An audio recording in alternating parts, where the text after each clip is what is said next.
So we're going to watch Mary Owen's testimony that she gave at the summit 2 years ago. Mary Owen is on the national team.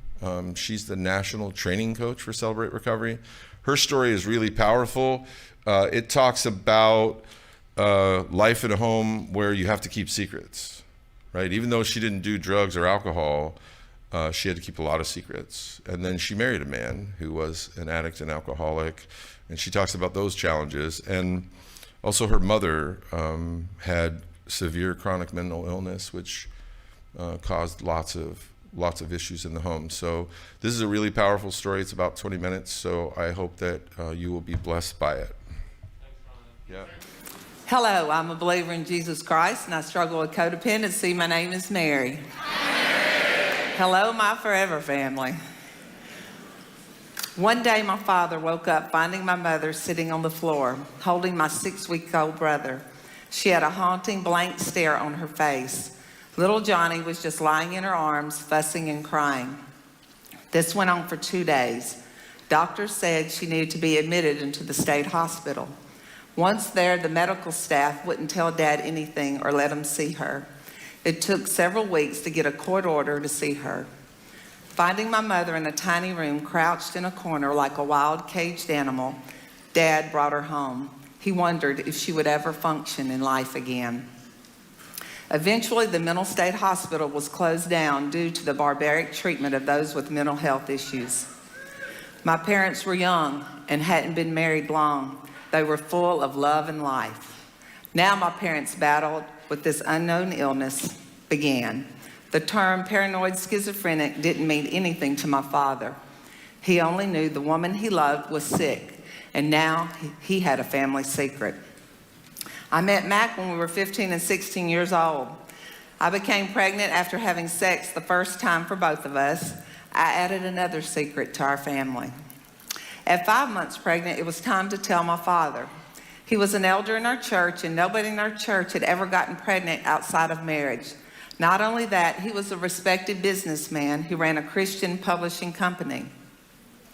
Combined with my mother's mental health issues, he was already dealing with a lot. Tears streamed down his cheeks as he hugged me. I knew you were pregnant because I could see your growing belly. I kept thinking maybe if I didn't say the words out loud, it wouldn't be true. My loving father talked to a lawyer about a private adoption. So, Mac and I had a plan. Soon we could put this behind us and move on with our lives. God, of course, had another plan, and it was far better than Mac or I or my dad could imagine. 1.5 years later, Mac and I married. Life was great the first few years until we decided to have another baby. I told Mac I was quitting the partying. He said, "Go ahead, but I'm not." And that's when the conflict began. The more I tried to keep peace in our house, the more Mac changed. There were times he often acted truly insane, and I wondered, could Mac have mental health issues like my mom? During this time, God gave us 2 daughters, Cherry and Callie. I put on a smile and stayed busy and kept our little girls occupied. Meanwhile, our family was disintegrating before my eyes. I tried to keep the rest of the world's eyes from seeing how broken we had become. I had another secret to keep. However, God knew. God knew everything. My sorrows clung around me while I put on a good face and smiled and acted the part of the good wife and the happy mother. Psalms 5:6 says, "You have collected all my tears in your bottle. You have recorded each tear in your book." I couldn't do enough and control enough and say enough. I was powerless. Nothing was in my control. There was no sign of life coming through to rescue me out of this watery hole. No semblance of Mac ever getting over whatever was happening to him. It was Sunday morning, February 22nd, 1988. I was busy getting the girls ready for church while Mac slept in our bed. I had given up on trying to get him to church. I didn't expect our lives to suddenly change, but God had other plans, and so did our 4-year-old Callie. Callie stood beside our bed, watching her father sleeping. And this wasn't unusual, but as I noticed, Callie was staring at Mac. I saw a different look on her face. It was frustration. How come Daddy doesn't do anything with us anymore? The world suddenly shut off and went silent for a moment. "How come he doesn't go to church with us?" Callie asked. "Daddy's been working really hard. Just leave him alone and let him sleep." Callie stood her ground, stubborn and defiant, just like her father.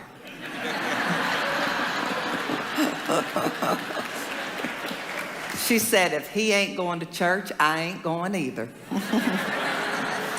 That sassy little thing, hands on her hips, her 4-year-old determined self, wouldn't leave the bedroom. I had to order her out and get us to church. We soon left for church, where the sermon was on confession, and I put on a good face and acted like everything was perfect in my life. Yet I couldn't hold back the tears when we sang the last song of the day, "It Is Well With My Soul."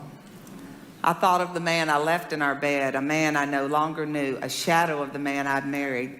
It wasn't well with his soul, and because of that, it wasn't well with mine either, and it wasn't well with our daughters. Back home, God was finally waking Mac up and breaking down his stubborn, strong-willed spirit. Mac surrendered his life to God on that February morning in 1988 and has never turned back.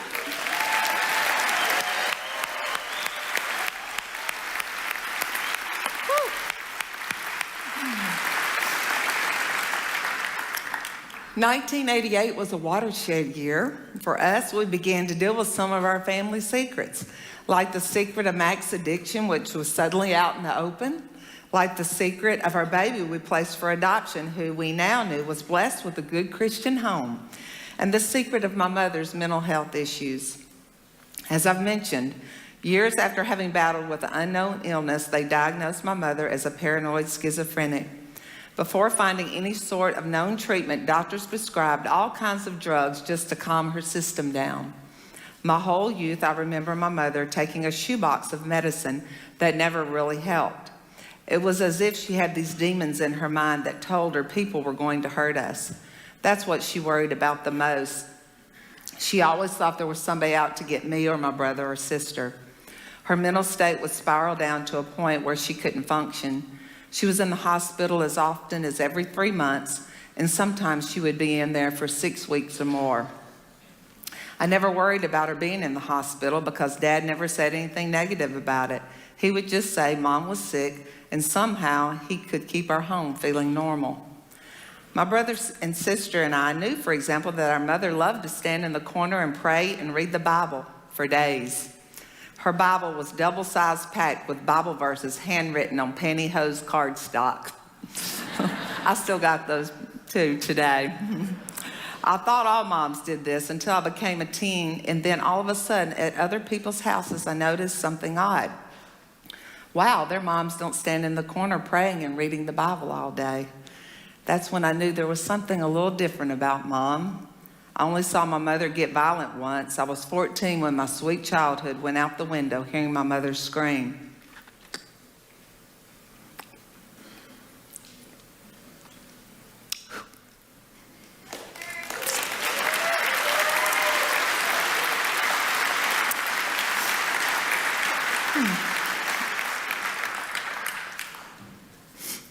I ran to my parents' bedroom to see my father and one of his friends on either side of her, trying to pick her up. And she refused to move because she knew they were planning to take her to the hospital. Back then, the treatment for her mental health issues was to receive shock treatments. And the shock treatments literally were like mind erasers. My dad told me later he once saw her tongue with bloody teeth imprints where she almost bit it off because of what they were doing to her. It was torture, and she refused to go back. This was before research and expertise were used in this therapy. That day, as my mother was fighting to stay home, I saw tears in my father's eyes. He didn't want to take her to the hospital, but he knew there was nothing else he could do. The doctors told him it was the only way she would get better. Yet always the treatment would wear off after a few months. When Mom was in the hospital because of the state she was in, they often had to tie her down to the bed. One time, somehow, she had gotten loose and locked the door to her room. Nobody could get inside. Dad screamed, "Open the door, Jean, open the door." But she wouldn't. He found a bobby pin on the floor right there by the doorknob and ended up wiggling it around, and it opened. Dad saw that my mother climbed out the several stories window. Mom was hanging onto the open window, ready to jump. He rushed over and grabbed her hands, pulling her back in through the opening. Dad thought he had lost her that time. Such events weren't some freak accident or momentary lapse of reason. This was an everyday ordeal for my mother and father. This was their lives. Due to the heightened state of her condition and the danger she constantly put herself in, a doctor suggested my father that she have a lobotomy. The doctor told him they were doing those on patients and some would improve. This procedure was where they took a part of the brain out.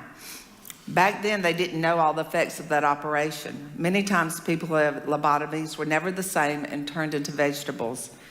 But my father didn't know this and only wanted to help my mother, so he told them to go ahead with the procedure. The night before the scheduled surgery that was going to take place 2 hours away in Jackson, Mississippi, my father woke up suddenly and felt he heard God speaking to him. "Do not do that," he heard. "Do not take her to get that surgery." So the next morning, he canceled the appointment.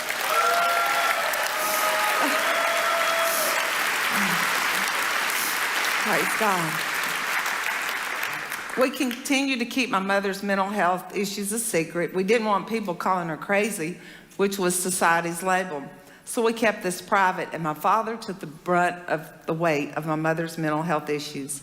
In 1988, I heard about something that might wake my mother from a lifetime of mental torture. While watching 2020 on TV, I heard about a new drug they called the Lazarus pill that would literally wake people up from the dead. It was called Clozaril. The amazing thing was that people who had schizophrenia were coming back to life while using it. After some research, the doctor told Dad, "Your wife is going to be the first person in Louisiana to use it." Since my mother despised going to the hospitals, they decided to give it to her at home.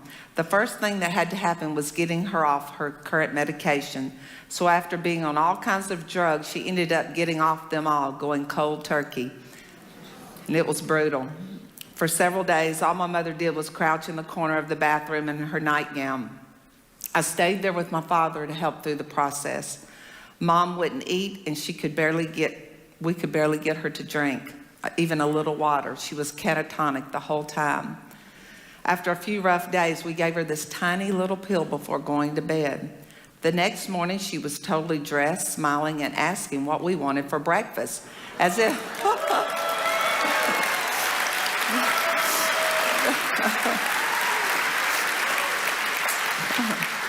as if the last few days and the last few decades had never happened.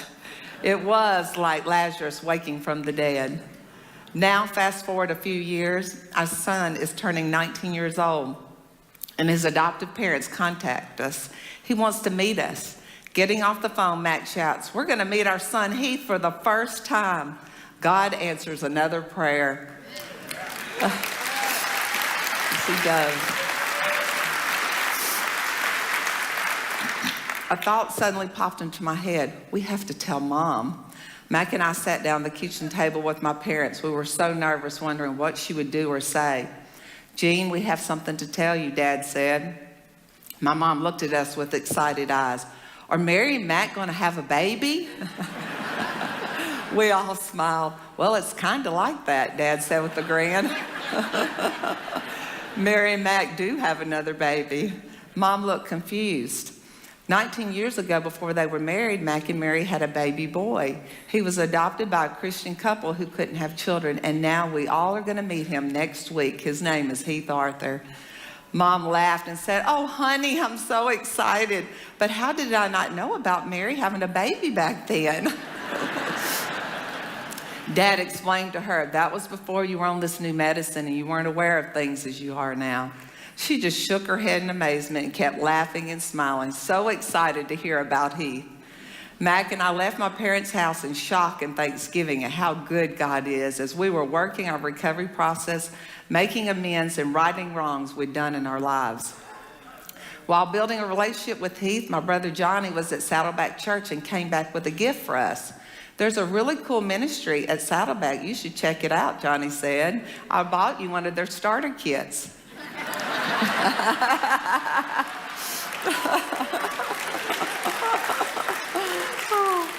Mac's first thought was, we're doing recovery already. We're doing a pretty good job of it. We had been leading a recovery ministry in West Monroe, Louisiana for 14 years. Those years helped us get our feet on the ground as we shared the hope we had with others. At the same time, building this tremendous base for what we would become Celebrate Recovery. We already had a leader base ready and able. People could start step studies and lead open share groups. The timing was right, but standing in the way was Mac Owen's pride.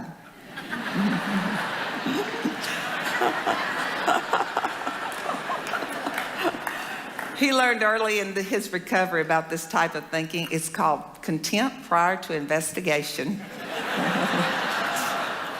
In other words, if you think you know everything, you'll never learn anything. So after leaving the starter kit on a shelf for a year, he finally admitted that his pride was getting in the way. So we flew to Southern California to check out this thing called Celebrate Recovery in August 2004. And we started CR on New Year's Eve 2004. My parents loved CR, and they came every Friday night until they died. Someone asked my dad why he went to Celebrate Recovery, and he said, "You're never too old to not have things to work on."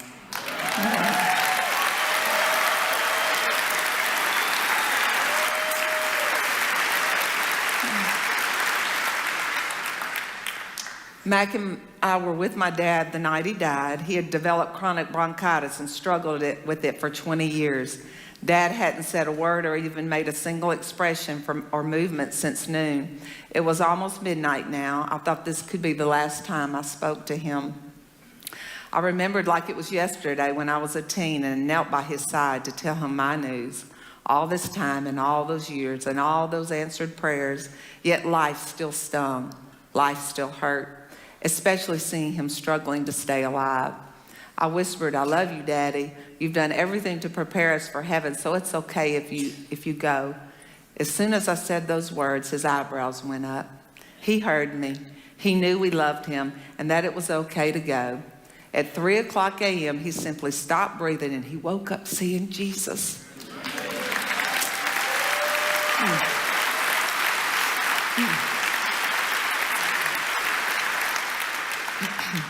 I wondered what it was like for my father, the musician and songwriter, to finally hear the host of angels singing in the heavens. My father's last words to Mac and me were, "I'll see you in the new heaven and the new earth." My dad was worried how my mother would do after he would be gone. He took care of her for the first 30 years of their marriage. And then when the tables turned, she turned into his nurse Nightingale, taking care of him for his last 20 years. When he died, God filled my mother's heart with peace, knowing my father suffered no more. She continued to visit nursing homes, taking homemade cookies and cakes to the shut-ins while reading the Bible to them. She gave others hope for 7 more years until pneumonia took her life. I want to show you a picture, please, of my mom and dad not long before they went to heaven.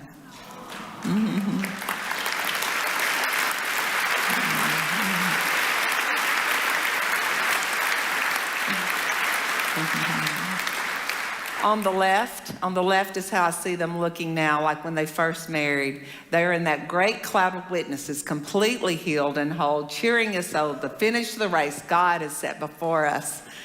My story shows how Satan tries his best to tear every good thing apart, but God wins. Yes, he does.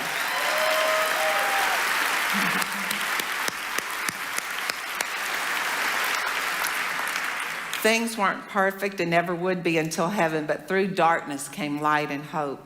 The question isn't whether bad things will come your way, nor is it when will they arrive.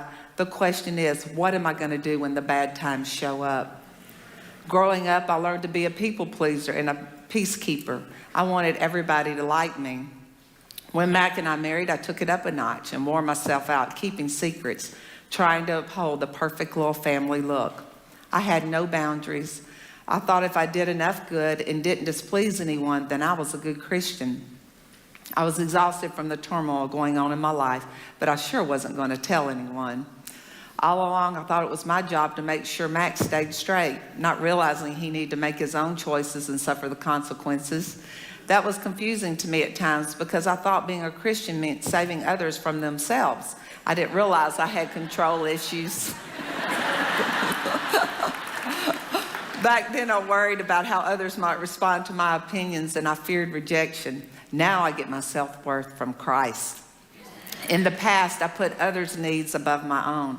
Now I serve because I'm grateful for what God has done in my life. Mac and I have been through many fun adventures, coming up on 40 years together this year, but the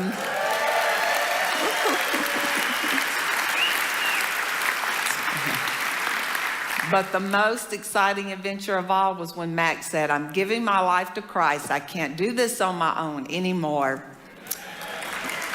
I thought our adventures were going to slow down and we would live a nice, calm little family life. God had a much bigger plan. We saw him weaving together this plan of helping others find the hope we found. John and Cheryl Baker were healing in their recovery at the same time we were. God was working in both our families' lives for the next 16 years before he would bring our paths together. He had planted a seed in all of our hearts of helping others find healing through recovery. And God has been growing it one step at a time, one day at a time, one person at a time. Now the Lord is the Spirit, and where the Spirit of the Lord is, there is freedom. And we all who with unveiled faces contemplate the Lord's glory are being transformed into his image with ever-increasing glory, which comes from the Lord who is the Spirit, 2 Corinthians 3:17-18. At times I didn't know whether God would ever answer those prayers of mine. I've learned sometimes he says yes, sometimes no, sometimes later, and sometimes greater. I just had to give all my concerns to him and trust him. Does your heart ache? Do you have a dark cloud over your head? Know this, that God knows and God has a plan. Psalms 34:18 says, "The Lord is close to the brokenhearted and saves those who are crushed in spirit." If I can encourage you on your journey today, know this, God will not waste your hurts. Even though Mac and I found much healing, we still have hurt in our lives. No one is exempt from hurt on this earth. It's what we do with that hurt that matters. As our journey continues in CR, the road is filled with peace and joy, watching one more person come to know the hope we found in our Savior, Jesus Christ. In Celebrate Recovery, we get to live out the principles that God laid out in the Beatitudes, giving hope to all who have hurts, hang-ups, and habits, which last time I looked was everybody I see.